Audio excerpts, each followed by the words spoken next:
Okay, we'll call the Committee of the Whole meeting for Monday, May 25th to order at 1 p.m. Jody? Thank you. Please note Committee of the Whole and Council meetings are streamed live and recorded on YouTube. Attendees acknowledge that in accordance with Section 20 sub 2 of the Access to Information Act and Section 4 sub C of the Protection of Privacy Act, names, addresses, and other details provided when speaking at a council meeting will be publicly shared. Should you have any questions related to the collection or disclosure of personal information, please contact the Legislative and Advisory Services Division for the Town of High River by sending an email to atip@highriver.ca. That is ATIPP@highriver.ca. Thanks, Jody. Today's agenda approval. One piece on the agenda that I'll just take a minute to mention. We have 4 items of business today that are all important, so I'm not willing to skip any of them to get to public questions at any specific time in the meeting today. So we will get to public questions once all the other 4 are done, and so I can't guarantee you how many minutes will be left for that section, just because we have to take care of the business first today. So adoption of the agenda today, I'll ask for a motion from Councillor Jones that the Committee of the Whole adopt the agenda for the Committee of the Whole meeting May 25th as presented. I'll give you that motion, Mayor Snodgrass. Thank you. All in favor? Carried. Adoption of last meeting minutes. I'll ask for a motion from Councillor Cooey. The Committee of the Whole adopt the minutes from the May 11th, 2026 Committee of the Whole meeting as presented. I'll give you that motion, Mayor Snodgrass. Thank you. All in favor? Carried. First item, Andrea here to talk about the wastewater treatment facility upgrade status.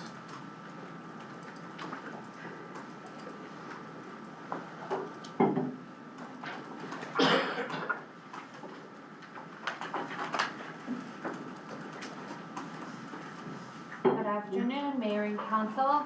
I am here to provide Council with an update on the wastewater treatment facility project, including project status and next steps. This project was last discussed in the January 26th Committee of the Whole meeting. The town is required by our Alberta Environment and Protected Areas AEPA approval to submit an application for an upgrade to our wastewater treatment facility that will meet current standards.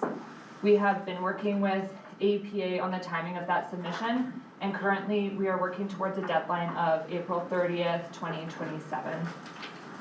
Since administration last presented the project in January, work has been ongoing on several aspects of the project, including the receiving stream sensitivity analysis update, Frank Lake force main capacity review, as well as an amendment of the wastewater approval document. Additionally, we have been informed that unfortunately 2 grants that were applied for through the project were unsuccessful. At this stage, the town still does not have enough information to determine if a regional project with Foothills County is feasible, which is why the updated receiving stream sensitivity analysis is underway. We anticipate receiving finalized reports for the modeling that's being completed as part of that analysis from our consulting team this week. And these will need to be reviewed by the town, the county, as well as AEPA.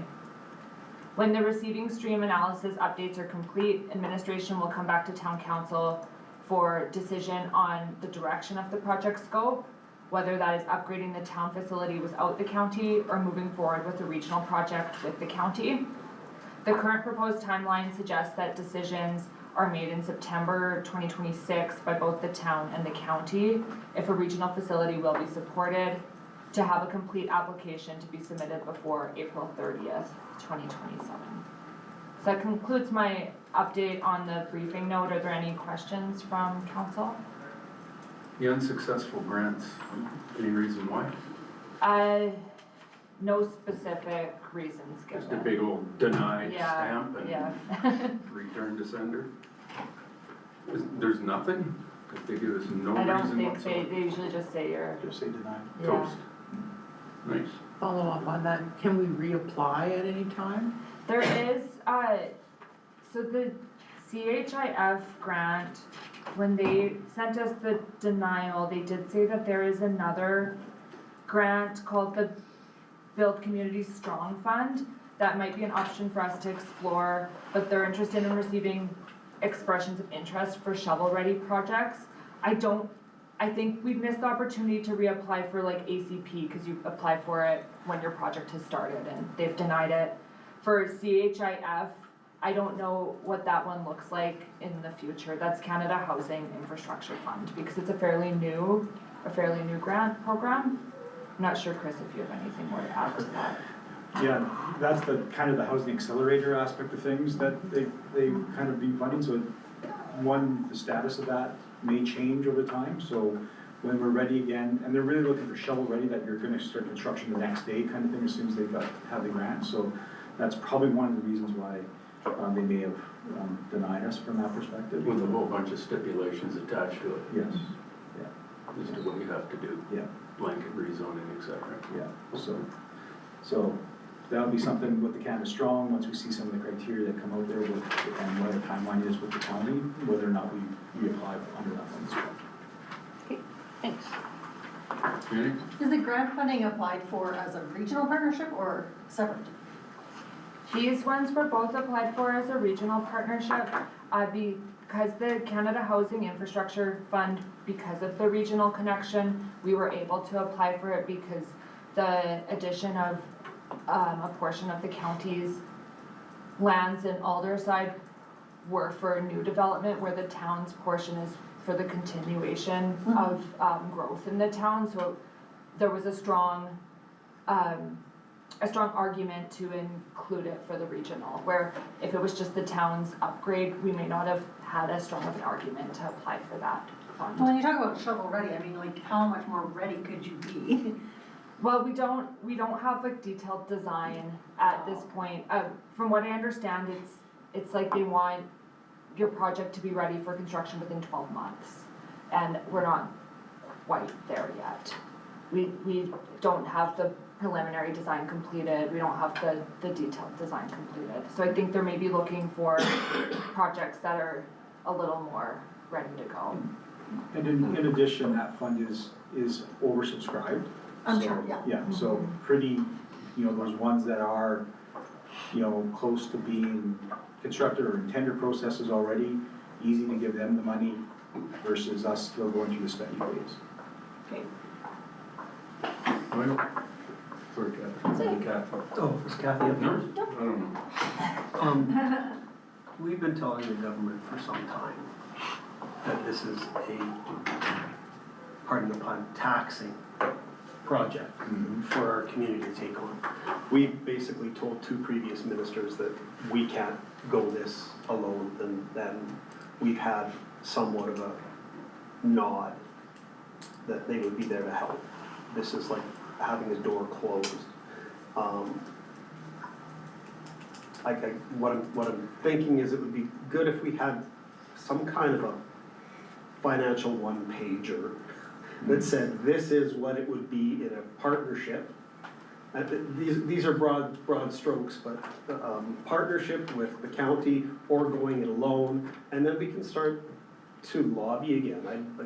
I'd be willing to see how far we could get with getting a meeting with the minister, and starting to talk. Like, they've been pushing us on this for years, right? These are increased requirements, stringencies that they have put on us in terms of our wastewater. That's all fine and good. We're not putting wastewater into the environment that is untoward, that is toxic, that is harmful, they're just ever increasing standards, right? This is never gonna go away, so in terms of funding and not putting it entirely on the backs of our citizens, maybe we can do something like that if council's agreeable, coming up with some information that we could request a meeting and start to talk about it and have some lobby, cause just, I don't wanna say blindly sending grant applications, but that's part of what we can do, should do, is, knock on the minister's door and. Well, and the issue that we have with the the Canada Housing one, that's a federal grant, so. Oh, but yeah, no, I so we had understand to have that. we need to have those conversations with those federal ministers and the federal local MP as well. And, when we've had meetings with the province at AMA, we've had really good response from the ministers Well, While they do change every 6 months or so, yeah. It's, in those meetings, it's easy to smile and nod and say, Yeah. yes, we're gonna help you out, but it's, That's agendas. we need to go past a 30-minute, was it even a 30-minute meeting that we get at those meetings? I mean, yeah, it's a quick flash in the pan, right? So we need to kind of go beyond that. and I think, once we understand the scope and whether we're going in alone or with the county, Yeah, it might be actually worth the trip to Edmonton to have a dedicated meeting with the minister, and kind of have if it's both parties there, or us as just a big group, kind of lobbying for additional funding from that perspective. So, at the end of the day, we've got to make some improvements somehow, in some way, and in some timeline that their ministry is gonna be happy with, but at the same time, there are different technologies that we could have conversations about changing a perspective on too, right? So, I think, having those conversations, having a one-pager as well as from a talking point, because, council probably gets more access to ministers and other provincial politicians than staff do. And that's really council's role too, is to be the lobby body with the information that we provide. So, Would I be able to just add to that conversation that we were successful with the AMWAP fund, which is up to 11, I don't have the numbers on me, but it's like 11.3 million, 30.8% of the project. So that's a provincial grant, the Alberta Municipal Water and Wastewater Fund. So we are successful with that, and we have an agreement on that fund.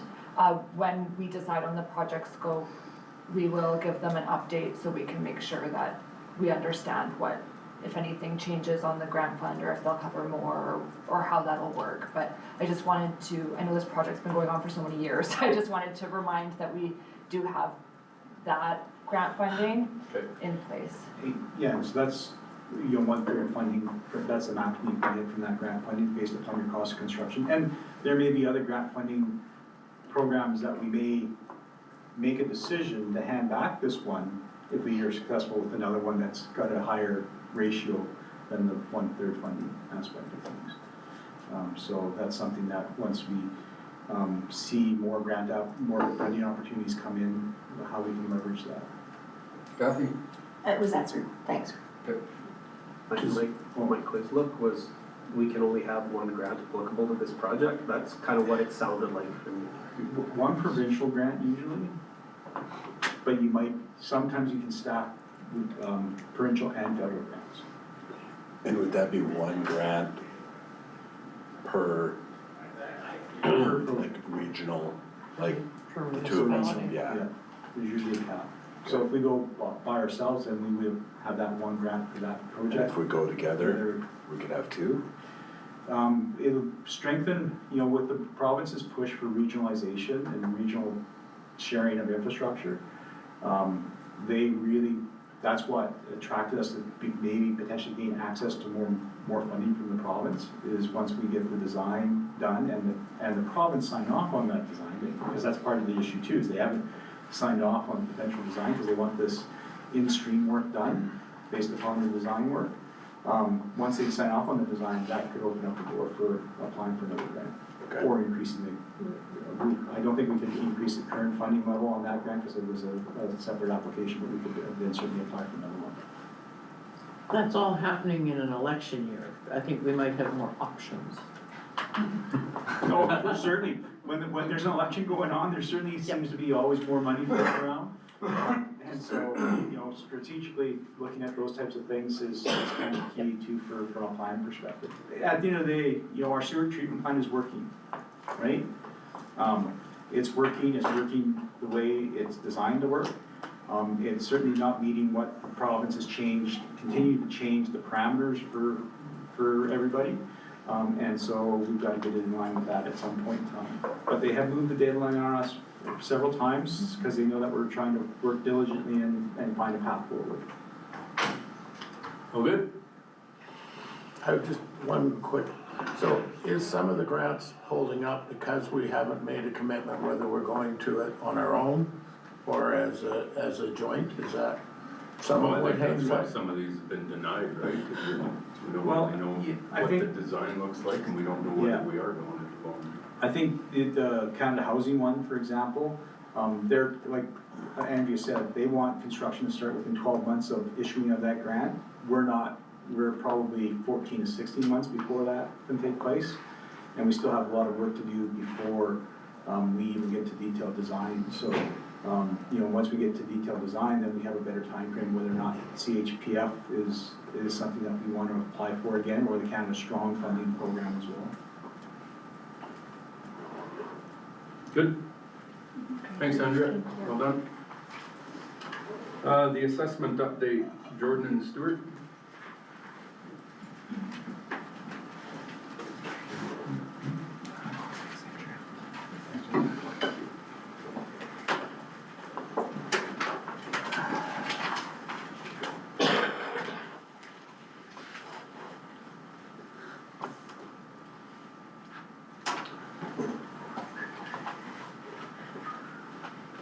All right, thank you, Mayor and Council. This briefing note provides an update on 3 assessment matters. First, at the March 23rd Committee of the Whole meeting, Council asked whether the town could pursue that judicial review on the 2025 CARB appeal related to Western Financial Building.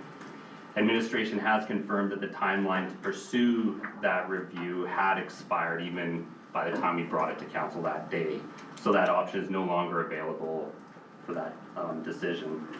But based on that discussion, if a similar situation arises where an appeal or judicial review may be an option, administration, if it is the council's wish, we will bring the matter back within the required timeline, and then get council direction at that point going forward. Second, administration is looking at a broader assessment risk. At broader assessment risk, especially the role of tax agents and the impact they have on the municipal assessment base.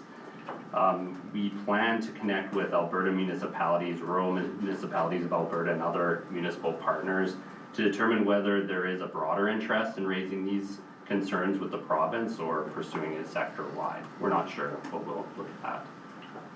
But the main operational item for this update is the early assessment declaration plan that we have. Earlier declaration would support the town in several ways. It would improve the budget process by giving us assessment numbers that are closer to the final assessment roll when we provide the tax modeling. If you recall, we provided estimated assessment when we're doing those tax models. This will bring it closer into the actuals so that that model will be even more accurate. This would reduce the gap between the estimated assessments used during budget preparation and the final assessment used for the property tax bylaw. It would also create more time between the end of the assessment inquiry period and the final property tax rate calculation. An earlier declaration would reduce that timing risk and allow for more preparation time between the end of that inquiry period and we have to bring the property tax bylaw to council. Gives us a little bit more breathing room there. It would also help move assessment complaints and appeal-related work into less pressured parts of the year. That reduces overlap with budget, elections and election years, and other year-end pressures. But I want to pass this along to Stuart to walk council through that early declaration plan, kind of the broad strategic goals for that, including the process changes, resources required, and how that work will reduce the assessment and tax planning risk going forward. So Stuart, if you wouldn't mind taking it away. Good job. Good afternoon, Mayor, Council. Pleasure to be here today to talk about the exciting world of assessment. Funny how everybody laughs when I say that. It is for some people.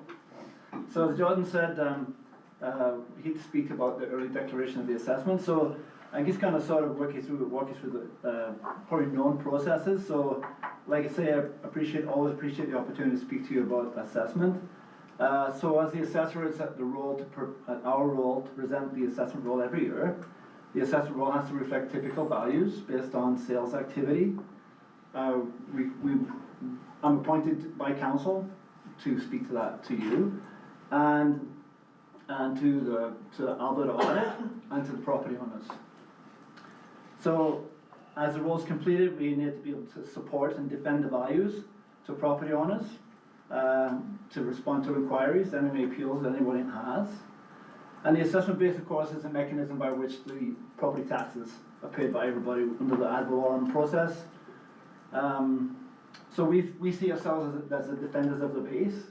We need to prepare an assessment base that's stable, defendable, and has less risk, isn't as risky as it could be. Like, we want to reduce the assessment loss, and mainly during the inquiry period and the appeal process. So typically, the town of High River has declared its assessment roll in the end of February. The deadline by provincial standards by provincial rule is February 28th. So we've been declaring around about the end of February. Our 67-day inquiry period this year ended May the 12th. During the inquiry period, usually we make corrections to the roll, not big valuation changes. If there's any difference in valuation, significant ones, they generally go through to the appeal process. So we have some from property owners, but a significant portion, of course, comes from the non-residential properties, and typically they are represented by tax agents. So this year, so as an example, the inquiry period ended May 12th. So the local assessment review board appeals, so the residential appeals, are heard in July, and the competent assessment review board appeals are usually held in August or September. So based on our experience with the competent assessment review board, particularly last year, and Jordan and I have been here before you to talk to you about how those processes have changed and the unorthodox approach by agents. And certainly since we presented that to you, it seems to be a typical approach by tax agents. They don't always use assessment of sales in a local community. They're talking about Calgary, Edmonton, province-wide. They're becoming very unorthodox in their methods of appeal. So we certainly learned a lot through that process, both with the consultant we used in the review of the Western Financial Appeal. So a primary method has been seen to reduce that assessment risk, as initiated by Chris Prosser and supported by senior leadership, and Jordan has mentioned this, to declare the assessment early. So the plan is to declare the assessment, our plan is for December 12th, mailing assessment notices on January 12th. So as an example, if we declare the assessment January 12th, that means our local assessment review board appeals will be in May, and a competent assessment review board appeals will be held in June, July. So significantly shortens our time period. So the primary advantage, of course, we'd be declaring our assessment the same as larger urban centres. So Calgary, Cochrane, Erie. So the agents typically are going to appeal the assessments in the larger centres. And usually in High River, because we declare our assessments so late, usually when they're done their appeals in the city, they go, okay, what's left? And then they go, oh, well, it's High River, they're all still open, why not? So by declaring at the same time as the cities, we see that as a good opportunity to reduce our risk, certainly with regards to the agents, because the most significant assessment loss we have is with the non-residential properties. With the Western Financial property last year, the assessment was 7.3 million. The agent asked for 4, and then the CARB settled at 5.9. So we didn't do bad. We weren't happy with the process. Like I say, we went through legislative review. We learned a lot through that process with Carol Zakuski, and it seemed like, obviously, it's been seen as a catalyst for early declaration. Now in how to be successful in this, we're shaving 6 weeks off our time. So we have approval to hire a consultant. We've actually had Darryl Generu helping us out. He's just retired with the town of Okotoks. So Okotoks have been declaring early for probably the last 15 years. So Darryl's very familiar and comfortable with the process and how for us to be successful in achieving our objective. Darryl also was a former tax agent. I know, he's still a friend.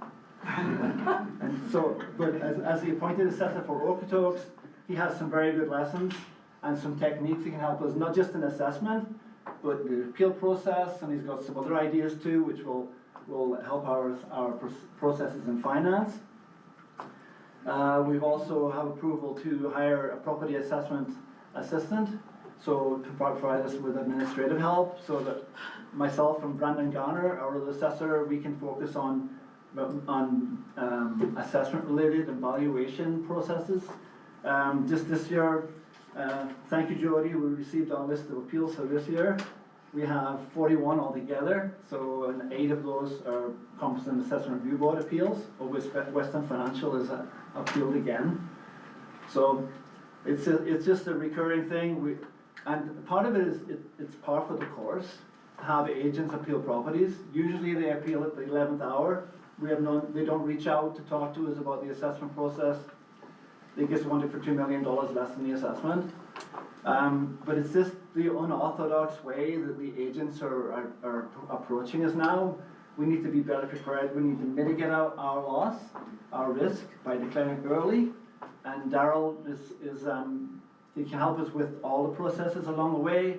He can also help us in the appeal process. He may even be our legislative third party to sit in with us with the boards and kind of keep the competent assessment review board on, make sure we're all speaking at the appropriate time and things are proceeding as they should. Carol Zikuski did say, and it's probably proper to say this out loud, but sometimes at the competent assessment review board, given that level of assessment, sometimes they're barely qualified for the residential appeals. So it's upon us to present the information in a way that is convincing and backed by substantial evidence to defend that assessment, and to have someone in with us to keep guiding the board on task. I think that's going to be very valuable to us, and we'll learn lots along the way. We've learned lots of lessons in this process, and we'll welcome any feedback, and we appreciate all your support and your time in this endeavor too. Thank you. Thanks, Stuart. Questions? Jen? I don't necessarily have a question, but you did talk about partnering with AB Munis and RMA. So there is, in March or April, the government announced a review of the assessment model, which includes industrial. And so there are lots of information on what, although the decisions haven't been made, but what AB Munis, and I haven't looked at RMA, but what they're doing in sort of preparation for some of those changes or what. So realistically, if you were to partner with them or to even just reach out to them, right, and give your opinion, will help that assessment sort of happen. And I can share with you something that I have that I can forward on, yeah. But because it is something that the government did bring forward in reviewing that model, because obviously it has to be an issue in other municipalities, otherwise it wouldn't sort of be coming forward like that. But the industrial properties is definitely a big part of that review. Yeah, thank you very much for that feedback. In fact, when we talked to Carol Zikuski, she actually is involved with the training of the Competent Assessment Review Board members. So she's doing her best on her part to help educate the boards about valuation, about process, because the Competent Assessment Review Board does handle unique buildings, so they can be handled a little differently. So she's approached the AUMA too, to sort of express her concerns about that level too. So a very good point. Thank you. Yeah, well, and sharing your concerns is going to help them too, and help trying to get that whatever decision is made to be beneficial for all municipalities. You bet. Yeah. Thank you. Thank you.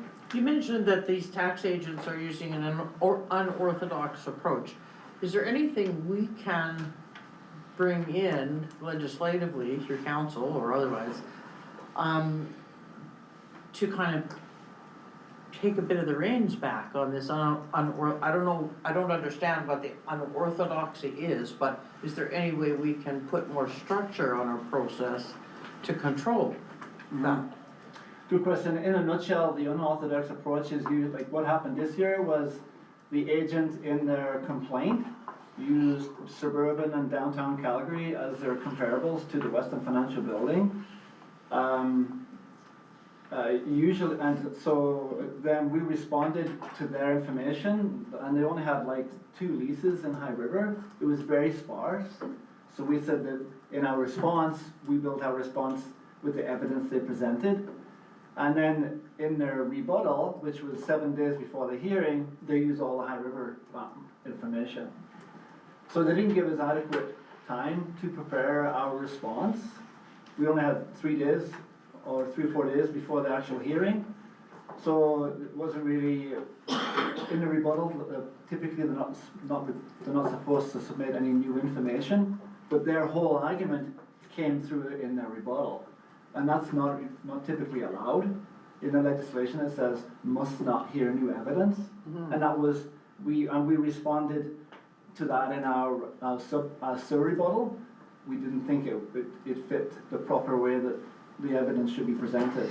So that's typically what the agents are doing. They could use City of Edmonton data for High River. It's not.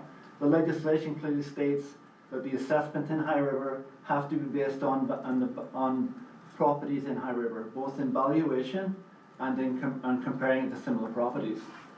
So that's the unorthodox nature of the appeal. Is there no way we can strengthen our We can be more, format? it's a good question. We can be more prepared. I think that's our argument, is that we can be more prepared in how, when we receive that information, we could be more prepared to, like Carol suggested, instead of responding to their limited information, we should just assume that they didn't and just support the assessment as it is in town with more evidence. We did, but we could have presented it more broadly and more and how it connected with how similar properties were assessed. I guess I'm looking at a more forward-moving approach. Yeah. How do you stop this from happening in the future? Is there something that is within our ability to change, to put some absolutes in there? So if they try this trick again, it's just struck. Yeah, the trouble with the legislation is, in the appeal process, it's all designed that that the complainant is a layperson. So they can present anything, and the agents present their case at the board as if they're a layperson, and that's how the legislation is set up. So if the agents, they're trying in Saskatchewan now, they have the agents have to be lawyers. So now they're accountable. They have a professional. They have professional ethics. They have to use, right? But all the agents in Alberta, they don't have no ethics. They don't have to have any credentials. They actually say in the board, I'm just representing the property owner. So it's hard to have parameters when the latitude to complain about an assessment is so broad. So is this something you need us to lobby on to change legislation? Exactly, that's the point, and that's what we can present to council members and to the mayor, that you can be the voice for assessment of the town to express your concerns with the province, and that helps support Carol too, Carol Zakuski, because she is doing the same thing. She's explaining her concern for better training to the board members, so that better decisions can be made. We have no problem with the complaint process. It's a good process to go through. Both parties can learn a lot and we can make the assessments better. But when agents come to the board with such a broad argument, or it's not even presented in a way that is beneficial, even the board members have trouble making a decision, because we have quality standards that we have to adhere to. Like we have ethics. Honestly, we do. We have ethics, right? And we're audited by the province, we're audited by council, by property owners, but agents don't have any accountability. And that's top of the list at the town, right? So who is it that we lobby to? Which ministry does this fall under? Is this municipal affairs? Municipal affairs. It is, okay. Yeah. So there's two things. One is the process as to how and what evidence can we can go through all that. The other piece I want to bring up is the relationship between the tax agent and the mediator that you guys experienced. That those two guys obviously do this pretty close in every community they go to. There's a strong relationship there as to who's scratching who's back in these things, which I think is completely inappropriate that you've got two individuals that are supposed to be independent of each other that are clearly not. So is that, again, you know, I understand the review appeal stuff is passed, that's fine, but how do we, is it the same thing as far as the legislative factual process? Can we tie that in there as well as talking about who sits in on these appeals? Yeah, we brought that up with Carol, was at the assessment conference this year, we brought that up with her. Okay. Craig, it's a good point. She says the trouble is, oftentimes, the chair we had and the agent are often in those meetings a lot, together. Exactly. So they do have a friendship, if you will, or they do have a professional relationship between them. And she says it's really difficult to determine whether there's implied bias or to prove that bias. One thing that we can do is we're looking into this, and Darryl will give us some more guidance with this, that we can find out possibly who the board members are before the day. Okay. Like they ask us on the day of the hearing, do you have a problem with anybody on the panel? It's a little late then. Right. But if we have knowledge of who's on the board or who's chairing the board beforehand, if we don't agree with some of that, like if there's, and Darryl will help us too, Okotoks has a lot more carbs than we do, so he can help us go, yeah, I think these, maybe not good to have this guy and Andrew, the agent, on at the same time. So we can do our best on our part. Okay. But that's something that could be brought up with the minister as well. Okay, good point.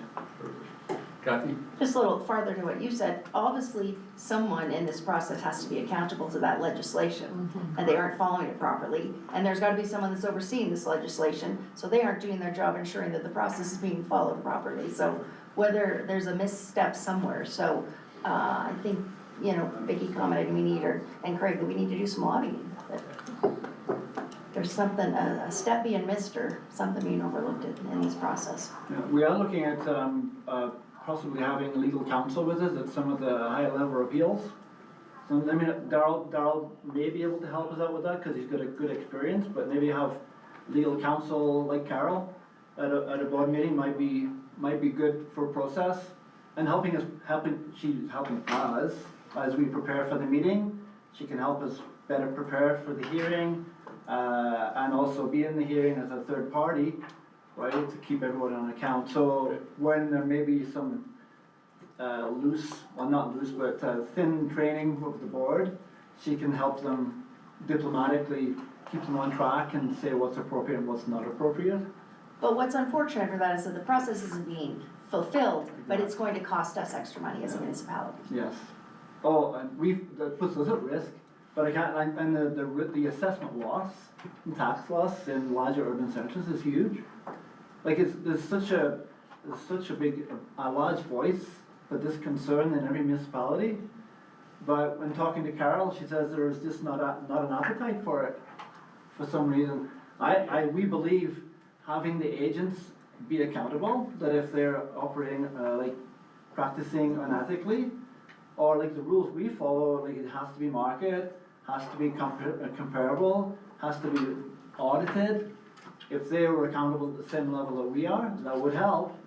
So if there was pressure from the province to have the agents be more accountable, Kathy, really good point, right? It would make the playing field a lot more level, right? Yeah, for sure. Just seems to me that, I mean, having a lawyer is always helpful, I'll tell you that. But I don't see fixing a provincial legislative problem by having the taxpayers spend money on lawyers. I would rather see us work with the province on fixing that, but we would need your involvement. in that. Well, and I guess part of that is gonna be, you know, what is the lawyer gonna cost versus the potential loss of revenue, right? It might cost more for the lawyers versus the loss of revenue that we might see.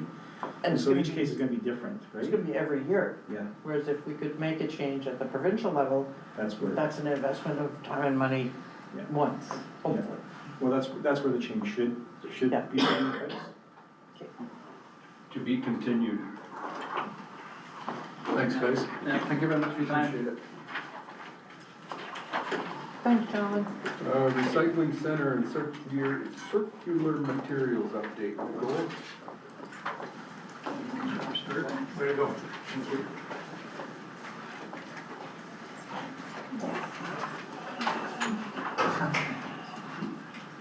Karen's gonna join me too.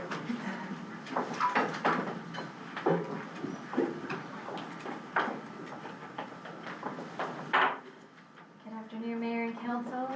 This briefing note is in regards to the circular materials program that's taking place at the recycling depot and as well as the blue bin program that's coming to town. So currently, the town of High River operates a recycling depot which is used by the county and town residents alike. The depot currently resides at the Public Works location, which I'm sure you all know where that is. You can come by and see us sometime. And it is comprised of 1 compactor, styrofoam collection area, 2 electronic sea cans, and 9 recycling bins. A location for leaves, branches, and grass. So all of these products must be sorted into cardboard, hard, and soft plastic, mixed paper, styrofoam, tin, and metal. Administration manages the depot 7 days a week to ensure customer needs are addressed, compliance is met, and the compound is kept clean. On or about September 17th, blue bins will be delivered to homes in preparation for the single stream collection, which will start on October 1st. After October 1st, the single stream changes will also be reflected within the depot. All the recycling depot bins, such as styrofoam, glass, and tin, will move to single stream without the need of sorting outside of batteries, metal, and electronics. And then in January 2027, once we've had a few months of full blue bin program in place, we'll do an analysis within the depot of the use of the compactor and other bin requirements and consider potentially sizing down because of the bins that are, like hopefully the blue bin program is a success. So the current circular materials contract will continue until December 31st of 2027, and then administration will continue communications with circular materials to determine the next steps for the town's recycling depot. And with that, I'll hand it over to Karen. Thank you. Thanks, Nicole. So in terms of the communications, we met with Circular Materials a few months back, and in connecting with them, it became clear that they have a very robust and thorough communication plan for this. So their plan includes a variety of communication methods that include online and digital communications and advertising, as well as advertising and or newspaper advertising and direct mail. They've been very open to working collaboratively together to communicate with the High River community in the way that works best. And as you'll see in the briefing notes, the communications will begin in June regarding the introduction of the curbside recycling program. And people will be receiving information from Circular Materials, but we'll be letting them know, the town will be letting people know in advance of that we're working together in partnership on this program and that they will be receiving communications so that they're not caught off guard by that. And the communications initially will be pretty broad in nature, so letting people know that this is happening, when it's happening, and then it will get a little more specific and a little more into the details and mechanics of how it will work, what people need to do, what they shouldn't do. Those kind of details will start more in the August timeframe. So, yeah, so we know that residents are gonna have lots of questions about this, but really feeling we have a thorough communication plan and there will be a lot of opportunities for people to have their questions answered over the coming months. Thank you. How is this going to affect our current curbside providers, such as the Ames Society? Have we talked to the Ames Society as to whether there's any involvement there? Yes, I've been in communication with, well, it was Janet at the time, and now Kim, so I've been talking with them on a regular basis. And what's their feedback?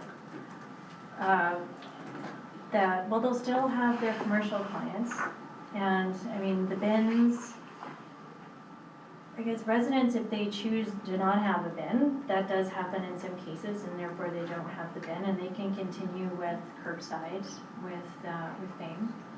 And, I mean, aside from that. So we are able to decline the town bin and stay signed up with our current provider if we choose to? I have to work more about that. It has happened in some towns, and I don't know if Circular is going to be open to that here, so I will be communicating with Samantha there, yeah. Because there's some people, and one individual that's mentioned it at a couple of meetings, that in their current condo or villa, wherever they're at, they just don't have room for 2 bins.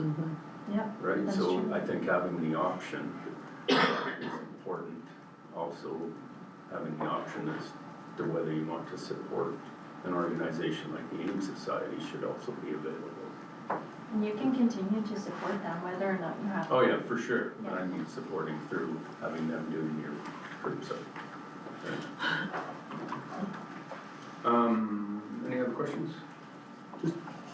So how often is like the blue bin, like timing, like it's like our garbage is once a week, or does that all change?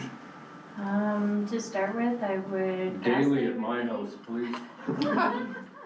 I would guess it would start off weekly, and then once because part of this is also an analysis of garbage.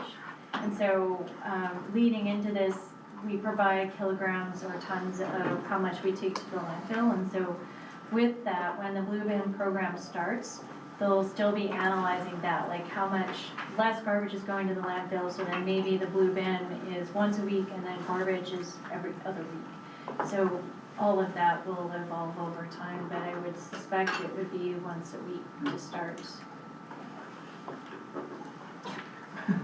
When you come up for air. Yeah. You've had enough power. The blue bins, are they gonna be using our garbage trucks? I'm thinking about, are we doubling the use on those arms, or? No, Circular Materials is going to be contracting the recycling bin collector. So that's not going to be us. That contract won't stay with us, the bins won't be owned by the town, it'll all be managed by the province, And the Circular Materials. province will pay for it? Circular Materials is paying for it through the Extended Producers Responsibility Program. We are paying for it though, like it's not totally free. Every time we buy a cereal box or something wrapped in plastic, we're paying for that. And so we're getting the bins for free. There shouldn't be any utility bill charges for us either. But we are paying for it just in a roundabout way, And groceries. groceries and things like that. So when you see grocery prices go up, it could be lending to this program. Some broad strokes, it's kind of like the bottle recycling program, Yeah, very they- loosely in general. Okay, you're not getting your deposit back. No. This is a whole other level of taxation. And I come at this from the manufacturer's side. Yeah. Like, I'm just offloading it on the consumers, Yeah, if I can, if the consumer's willing to pay for it. yeah. Like, yeah, I got my council hat on, so I won't go off on a tangent, but it's Yeah. the goofiest thing I've ever seen. I guess just a little further to the Fame conversation, if we all of a sudden get to December 31st, 2027, and all of a sudden we are going to have to start charging our residents, that is, I think, when the Fame will see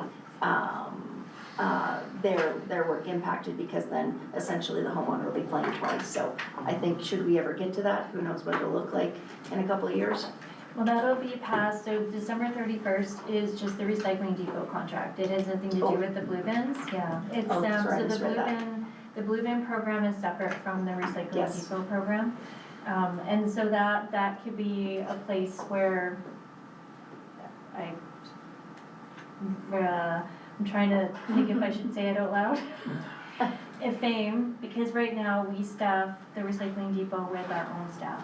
And so that could potentially be a way for FAME to work into that. Right. But So- sorry. No, I was just gonna, if you could back it up a little bit, Nicole, in Yeah. terms of refreshing us on what the circular's contribution and that contract that expires on December is, Yes. so everyone understands that. So they, thank you for that, you're right, I should have said that first. So right now, Circular Materials contract pays the town, approximately $7,900 a month, which takes into account all the logistics and the movement of the bins, the contract that we have in place and any other costs associated, except for staffing. So staffing is paid for by the town. And then if FAME was interested and wanted to entertain that idea, that could be a place for them to be is in the depot, running the depot, but Circular Materials wouldn't pay for that, that would be somebody else. And our money ends on December 2027 from circular. It should, unless the depot continues, then that's the part that's still up in the air, because we are quite a busy depot by comparison to others.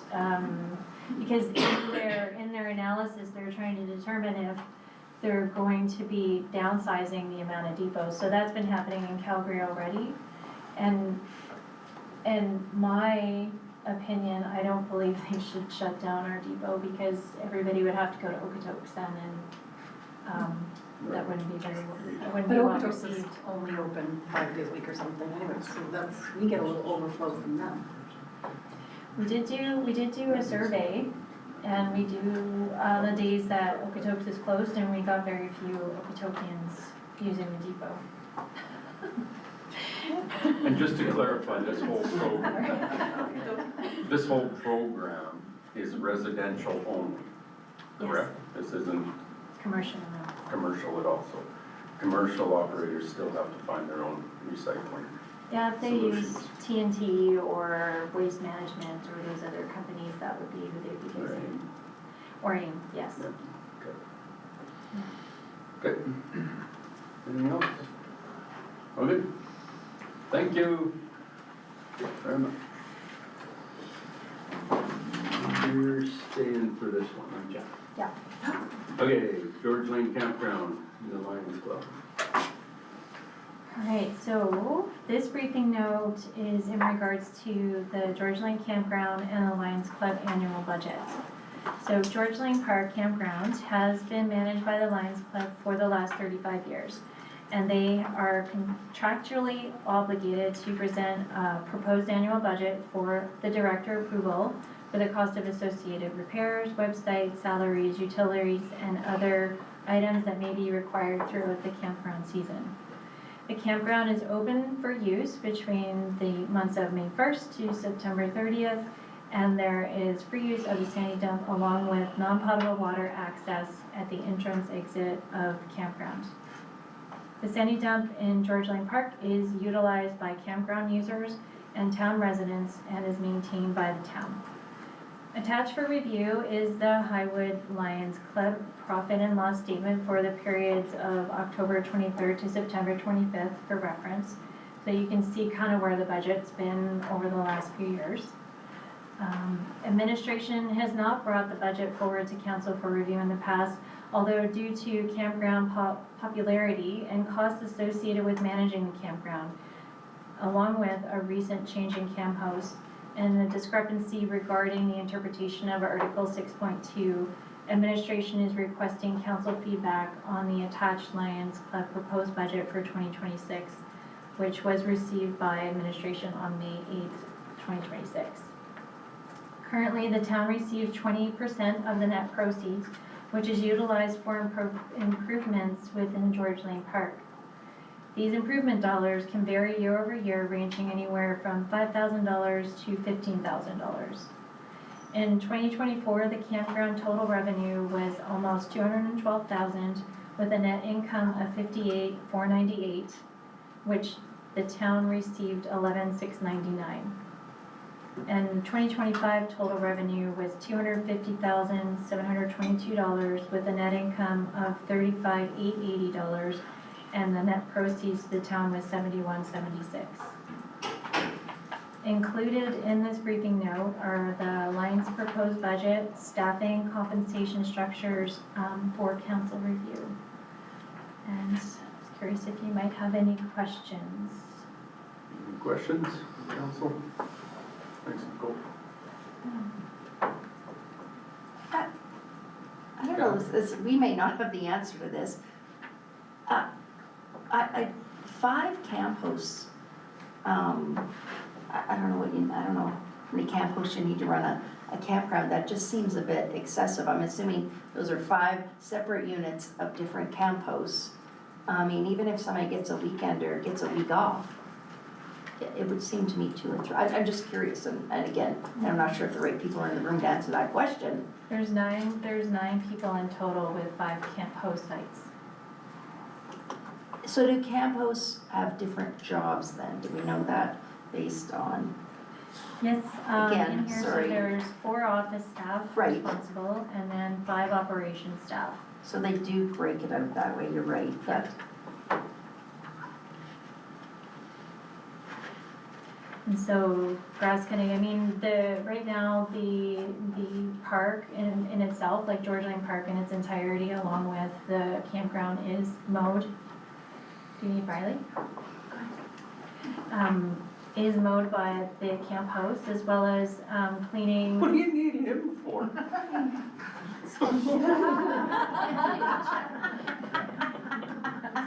That is funny. Still connected. Yeah. So they also take care of the campground washroom, showers, as well as the south washroom.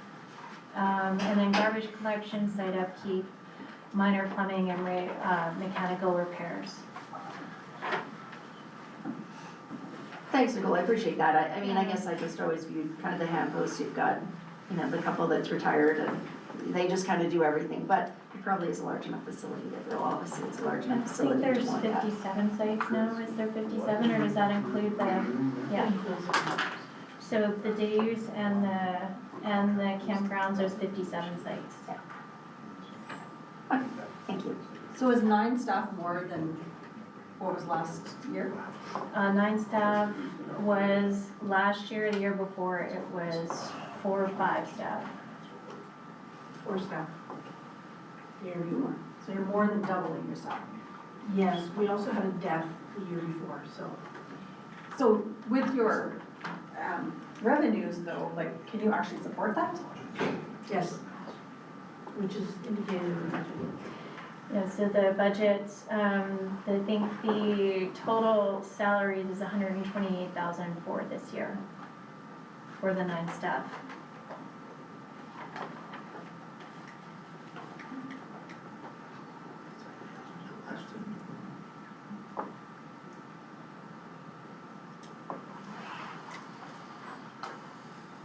The 2023, it was less because there was 4 staff, it was 74,000 thereabouts.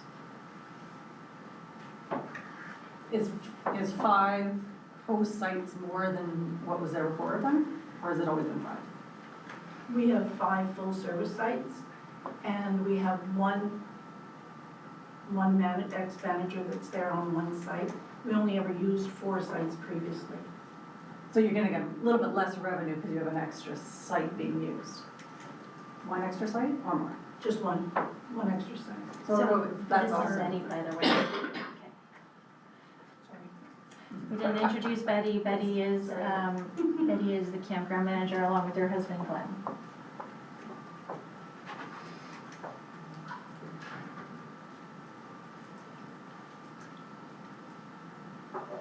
So I think it's it's the first time we've ever seen this, but I think it's important information specifically because the council's gonna have to make a decision when in the fall as to how we continue to run the campground, whether we continue to have the Lions group operate it or does the town take it on itself, I guess. correct?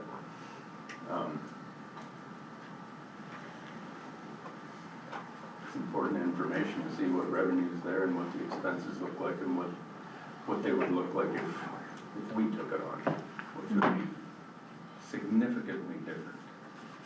Yeah, that's planned for June 8th, that conversation. Yeah. Any other questions for Nicole? Nothing? Thank you. Thanks, Nicole. Hey, look, 13:59. I talked really fast. Well done. We can zip into, actually, why don't we do public questions first? If there's anyone from the public that has any questions or comments? I do. Yeah, sure, Betty. Yeah, thanks. They're not quick questions, it's a comment, but I Good. have 2 minutes and 30 seconds. Perfect. All right. Okay, good afternoon, Mayor Snodgrass and council members. As noted earlier, my name is Betty Vachon, my husband Glenn Smith, and I are managers of George Lane Campground. We'd like to begin by thanking the mayor and the council for the opportunity to participate in today's meeting. Approximately 2 years ago, the campground and the Lions Club experienced a number of significant and unexpected challenges, including deaths, resignations, and several management and organizational role changes. During that difficult transition period, we were offered the opportunity to step into the management role for the campground. At that time, our primary concern was ensuring that neither our guests nor our staff were negatively impacted by those unfortunate circumstances. Our immediate focus became stabilizing operations and ensuring the campground remained sustainable, organized, and financially viable. We do acknowledge and apologize that during this transition period, we were not fully familiar with every aspect of the agreement between the town and the Lions Club. There may have been items outlined within the agreement that were unintentionally overlooked. However, as referenced in the town's own report, detailed proposed budgets have not historically been submitted in previous years, and many processes have operated informally for decades. Now, now as the current agreement approaches renewal, we've been informed that the town does not intend to renew the agreement with the Lions Club, and instead plans to move toward a public tender process. We understand the town's responsibility to review operations and evaluate future options. However, we also believe it's important to recognize the long-standing relationship between the Lions Club, the campground and park, and the community of High River. For more than 30 years, the Lions Club, a not-for-profit service group, has invested significant time, volunteer effort, operational knowledge, and community support into making George Lane Campground and Park a successful and valued asset for both residents and the town. Our goal today is not confrontation. Our goal is to ensure that the full history, context, operational realities, and community value of the Lions and campground are clearly understood before decisions regarding the future are finalized. We remain committed to working together professionally and in good faith with the town, and to find a positive path forward that benefits the town, the Lions Club, and the High River community. Thank you. Thanks, Betty. One question for you, Betty. Sure.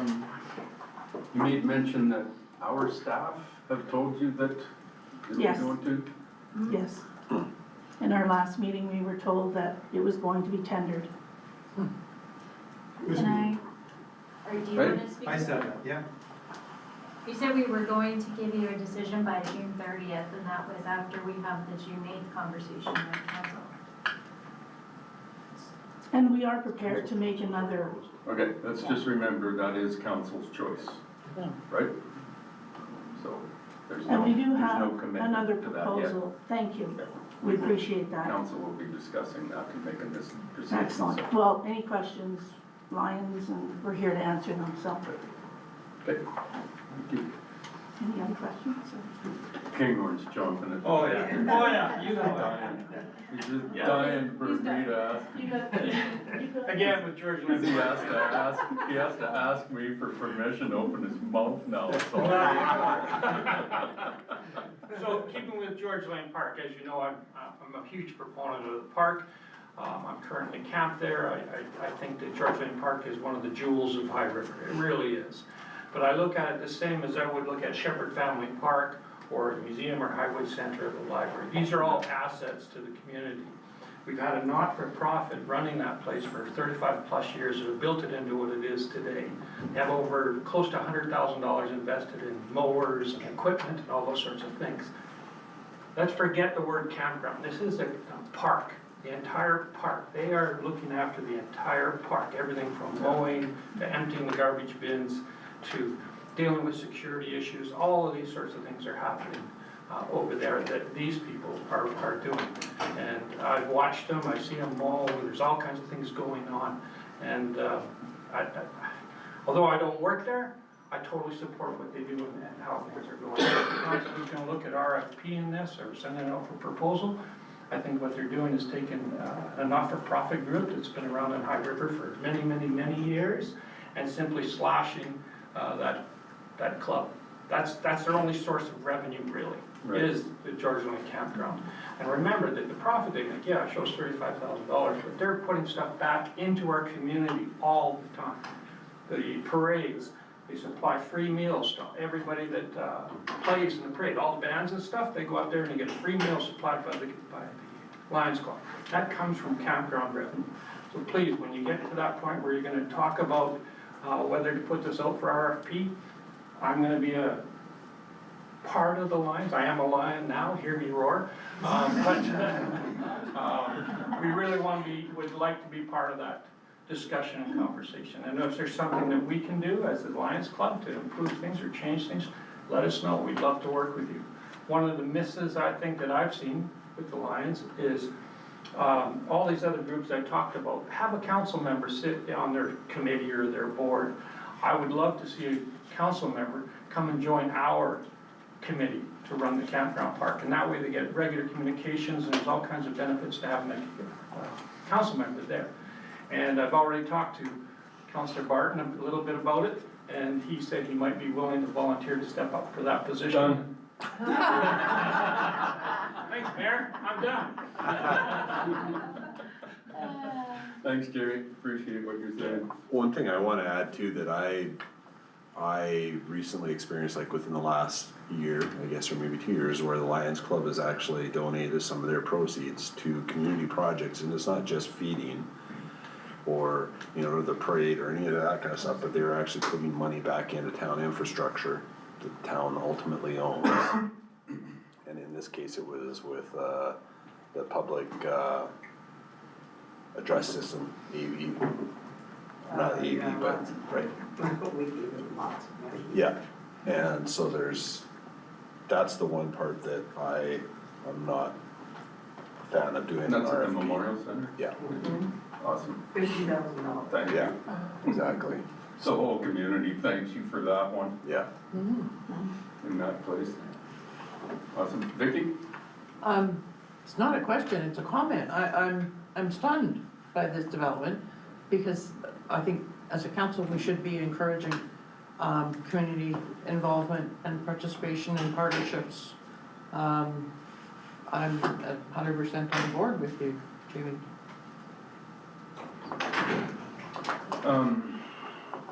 Yeah, so this is gonna come back to us, what, in June? Yeah, We're gonna have a planning full on the discussion. approval. Yeah. I think it's important to review the whole thing, and then this one's ending, and we'll review the whole thing so that we do our responsibility and due diligence before we and make a decision. All right? Finally, to that, I would encourage council members to set up a time, come over, tour the park, see what we do, see our equipment, see our assets, how big the area is, the mowing, all those sorts of things, and familiarize yourselves a little bit with what we're doing over there. Sounds good. Thank you. Thanks, Jenny. Anyone else, public comments? See none, hear none, Q&A, council to administration. Vicky? Just a couple of questions for Riley. Do you have any idea when the Museum AC is gonna get started, that project? Oh, Nicole? It's being awarded this week. Okay. Jody, did you have more than that too? Did you have anything? No, just, that's the only thing. We actually met with the museum along our team with, the stage rep and awarding this week, and then they were hoping to have it installed before the end of June. Nice. Second question, how are we doing on the library parking? We were gonna expand that. I don't have, I know we have, oh, you aren't here, Diana, hiding behind me. Afternoon, everyone. Okay, so we did put out a proposal for getting detailed design done for the library project. It was awarded to WSP. We had our kickoff meeting probably 3 weeks ago, Chris. And now they're working on the final design. We've had 3 options sent over to us, and we have a meeting this week to pick that option. And then hopefully we're trying our best to push for construction this year. The only thing is the library would like to have a little bit of notice because they'll have to make adjustments for their patrons coming and going from the library while you're working on that. Yes, we will definitely be doing stakeholder engagement once a design is, we've selected an option. Great, thank you. Does that option come back to council for, If not so much approval, but for us to see before it's awarded or before it's committed to, just in case there's anything? we can circulate the design once, a couple of their options were changing the angle parking to straight-in parking, which is a no-go. Difficult, we don't wanna deal with that. And then using interlocking bricks, pavers instead of poured concrete, which we don't wanna do that either. So the options are probably, when you take a look at the options, there's probably one, when I reviewed it quickly, one that is probably the preferred option that's got more concrete, and it's just gonna be tweaking some of the pieces of the landscapes to make some sense. From a retaining wall perspective, so we're gonna need retaining wall along there too. Right, to make it. Okay, so if that can just come back as a Information item? thank you. Kathy and then Garth. I recognize that it's a town asset. I just wanna make sure or ask the question in this process that before a final design decision is made, will there be engagement from the library as well? Prior to design? We showed them the concept, and so we'll take the preferred option based upon that concept that was shared with them. We'll take the preferred materials and that back to them to make sure that they're comfortable with it. Fantastic, thank you.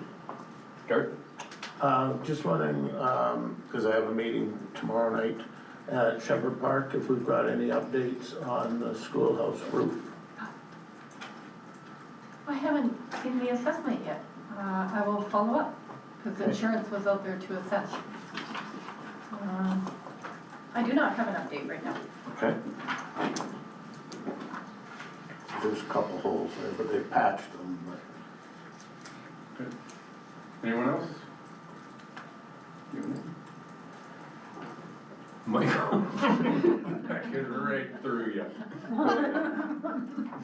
Thanks, I appreciate the recognition. Transparently. Happy Trails, review, upgrades, fixes. I guess I don't wanna hear the whole plan and what we do on an annualized basis, but specifically across from the manor up on the berm, there's asphalt that's starting to slip. How quickly, how soon do we address that? Because I would think that would be an immediate and not on to a to-do plan for next year. I have been on that berm several times now. My parents are in Baker Creek now, and so I go for wheelchair walks with my dad up on that berm. And it's not me, and I think I'm gonna cave my dad off the side of the cliff. But it's, there's lots of families with little people and bikes, and there's other people with mobility aids and scooters and things like that, and it's getting to be a significant drop in some spots. And before we have an untoward accident, for the most, I think people are paying attention. I haven't seen a near miss while I've been up there yet, but I'm not on that path 24/7, so I'm sure there's other places along the pathway that might need some immediate attention, but that spot in particular, because of its proximity to the forest, and there's lots of activity, and I would just, just hate to see somebody go down over the edge of the berm because they inadvertently got a tire over the edge, so. The biggest challenge on that stretch is because of the balloons and the number of people that are along there. And they all stand on the edge. They all stand on the edge, and they're doing that at all times, right? And it's breaking the asphalt off as part of the gig, but that's why you see it right there, because you got sometimes thousands of people that are up on there doing the same thing, so just something to have a look at. Yeah, Nicole and I actually walked it, 2 weeks ago? And you're working on some costing right now in terms of Good what's stuff. our preferred Thank you, option guys. and It's great. what can we do about it. Good. Yeah, I And think, we also have some crack sealing scheduled for the pathway as well. Yeah, this year was scheduled, it was in our budget this year, so what you're speaking about there, that section will be looked at for budget for next year. But then too, like Riley and I have been talking a lot about putting in maybe a certain number of meters each year so that we're consistently doing upgrades on what's needed most. So Riley and I are working on that together. Sounds good. Thanks for bringing it up. All good? Meeting adjourned, 2:17.